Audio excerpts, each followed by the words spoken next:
അധ്യക്ഷൻ, മറ്റു സുഹൃത്തുക്കളെ,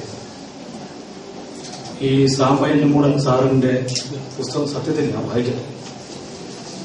കലയുടെ 35ാമത് വാർഷിക സമാപന സമ്മേളനത്തിൽ അദ്ദേഹത്തിന്റെ ഈ വലിയ പുസ്തകം നമുക്ക് ജനങ്ങളിൽ എത്തിക്കാനും കൂടുതൽ താല്പര്യപ്പെടുന്ന കുറെ ആൾക്കാരുടെ, കുറെ യൂണിറ്റിൽ നിന്നും കുറെ അംഗങ്ങളുടെ കാര്യങ്ങളോട് ബന്ധപ്പെട്ടാണ് ഇപ്പോൾ വലിയ ഒരു ചർച്ചയും മറ്റു കാര്യങ്ങളോട് ഈ പുസ്തകത്തിനെ കുറിച്ച് വളരെ ആധികാരികമായിട്ട് സംസാരിക്കാൻ പലരും സംസാരിച്ചു. അതിൽ നിന്ന് വ്യത്യസ്തമായിട്ട് എനിക്ക് പറയാനുള്ള അഭിപ്രായം, ഈ സാമ്പയനോട് ഈ യാത്രയിൽ നിന്നും ഉടലെടുത്ത ഈ പുസ്തകം വളരെ വ്യത്യസ്തമായ ചില നിലപാടുകളും കാഴ്ചപ്പാടുകളുണ്ട്.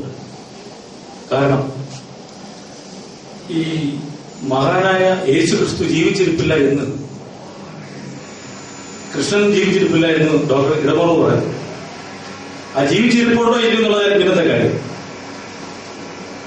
ഈ മൈക്കൽ ആഞ്ചലോഡി ലിയോനാർഡോ ബുവനാരൊട്ടിസി എന്ന് പറയുന്ന ചിത്രകാരൻ, അതായത് ചുരുക്കപ്പേരിൽ മൈക്കലാഞ്ചലോ എന്ന് പറയും.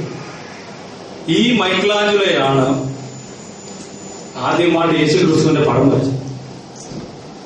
അദ്ദേഹം തന്നെയാണ് യേശുക്രിസ്തുവിനെ ഒറ്റിക്കൊടുക്കുന്ന യുവാസിന്റെ പടം വരച്ചത്. ഉദാഹരണത്തിന് ഈ കാലഘട്ടം എന്ന് പറയുന്നത് ഒറിജിനലും ഡ്യൂപ്ലിക്കേറ്റും ട്രിപ്ലിക്കേറ്റും ഉള്ള കാലഘട്ടമാണ്. അതിന് ഏറ്റവും വലിയൊരു ഉദാഹരണം ഈ ഫോണ്. ഇത് ഫോണല്ല എന്ന് പറഞ്ഞാൽ നിങ്ങൾ സമ്മതിക്കൂ? കാരണം നമുക്കറിയാം ഇത് ഫോണാണ്.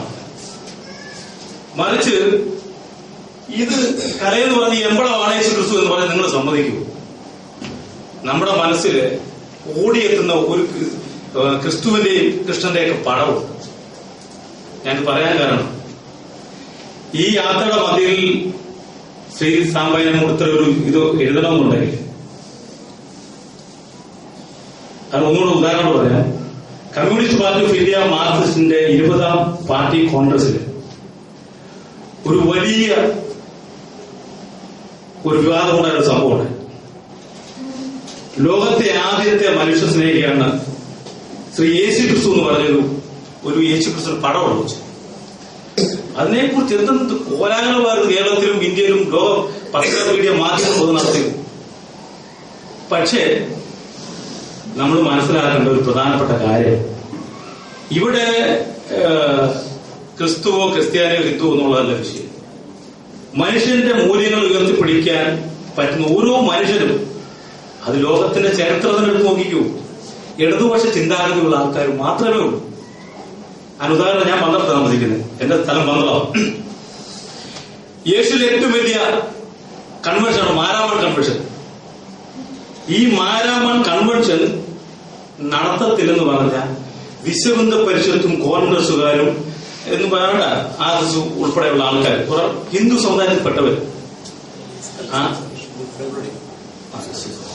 അപ്പൊ ആ കൺവെൻഷൻ നടത്തില്ല എന്ന് പറഞ്ഞപ്പോഴേ ഇടതുപക്ഷ ചിന്താഗതിക്കാണ് ഞാൻ ഉൾപ്പെടെ പോയി. ഞാനെങ്കിൽ ക്രിസ്ത്യൻസ് ഒന്നുമല്ല, ഞാൻ ഹിന്ദുവിൽപ്പെട്ട ഒരാളാണ്. പക്ഷെ എനിക്ക് ഹിന്ദു ആണ്.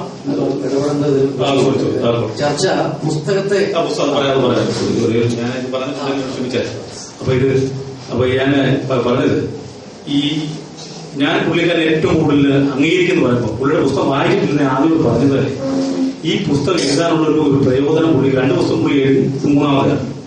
പക്ഷേ ഇത്ര മനുഷ്യസ്നേഹമായിട്ട് ഈ പുസ്തകം എഴുതി പുള്ളിയെ നമ്മൾ പ്രശംസിക്കുകയാണ്. അതിന് പകരം പുള്ളി ഒരു കമ്മ്യൂണിസ്റ്റുകാരനാണ് അല്ലെങ്കിൽ കോൺഗ്രസ്സുകാരനാണ് എന്നുള്ളതല്ല എന്റെ വ്യക്തിപരമായ കാര്യമാണ്. അപ്പം ഞാൻ വലിയ വായനക്കാരനൊന്നുമല്ല, എങ്കിലും ഇവിടെ ഞാൻ ഈ പുസ്തകം വായിച്ചിട്ടുമില്ല. പക്ഷെ ഇവിടെ വന്ന് ഇരുന്നപ്പോൾ എനിക്ക് മനസ്സിലാക്കാൻ കഴിയുന്നത്, പുള്ളിയെ കുറിച്ച് പുള്ളിക്ക് എഴുതാൻ പറ്റിയൊരു അവസരം ഈ കലയെന്ന് പറഞ്ഞ സാധനം പുള്ളി ഒരു കാര്യം പറയാം. കലയെന്ന് എവിടെ പോയാലും പുള്ളി പറയും കല വന്ന വഴി പുള്ളി മറങ്ങത്തില്ല. അതാണ് ഒരു ശരിക്കുള്ള കമ്മ്യൂണിസ്റ്റുകാരൻ ചെയ്യുന്നത്. അതിനെക്കുറിച്ച് വ്യക്തമായിട്ട് ഒത്തിരി പറയാനുണ്ട്. പക്ഷെ ഞാൻ പറയുന്നില്ല, കാരണം ഇത് ഇടപെടുന്നതിന് സാഹചര്യമില്ല. ഇത് നിയന്ത്രിക്കുന്ന എന്റെ മോണിറ്റർ പറഞ്ഞ് കൂടുതൽ ഇടപെടാൻ പോയി കൂടുതൽ അങ്ങോട്ട് പോകണ്ടായിരുന്നു. അതുകൊണ്ട് ഞാനിതൊരു നല്ല സന്ധ്യയുടെ പറഞ്ഞുകൊണ്ട് എനിക്കൊരു ചെറിയ അവസരം ഞാൻ ചോദിച്ചു മേടിച്ചത്. കാരണം എനിക്ക് ഇവിടുന്ന് പറയാൻ വയ്യാതിരിക്കാൻ ഒത്തിരി കാര്യം പറയണമെന്നുണ്ട്, പക്ഷെ പറയുന്നില്ല. എല്ലാവിധ അഭാവങ്ങളും നേർന്നുകൊണ്ട് നിർത്തുന്നു. നന്ദി, നമസ്കാരം. ഇതിന് ഇടപെടാനുണ്ടായിട്ടുള്ള ഒരു സാഹചര്യം എന്ന് പറയുന്നത് പുസ്തകം വായിച്ചില്ല എന്ന ഒരു ഇൻട്രഡക്ഷനോട് കൂടിയാണ് ചർച്ചയിൽ പങ്കെടുത്തത് ശ്രീ കരുണാകരൻ. വളരെ വിശദമായിട്ട് വിമർശനങ്ങൾ പ്രൊഫസറിന്റെ ഭാഗത്തും ഇവിടെ ശ്രീ റഹീമിന്റെ ഭാഗത്തും മറ്റു പല ഭാഗങ്ങളിലൊക്കെ ഉണ്ടായപ്പോഴൊക്കെ നമ്മൾ അതിനെ സഹിഷ്ണുതയോടുകൂടി തന്നെയാണ് സ്വീകരിച്ചത്.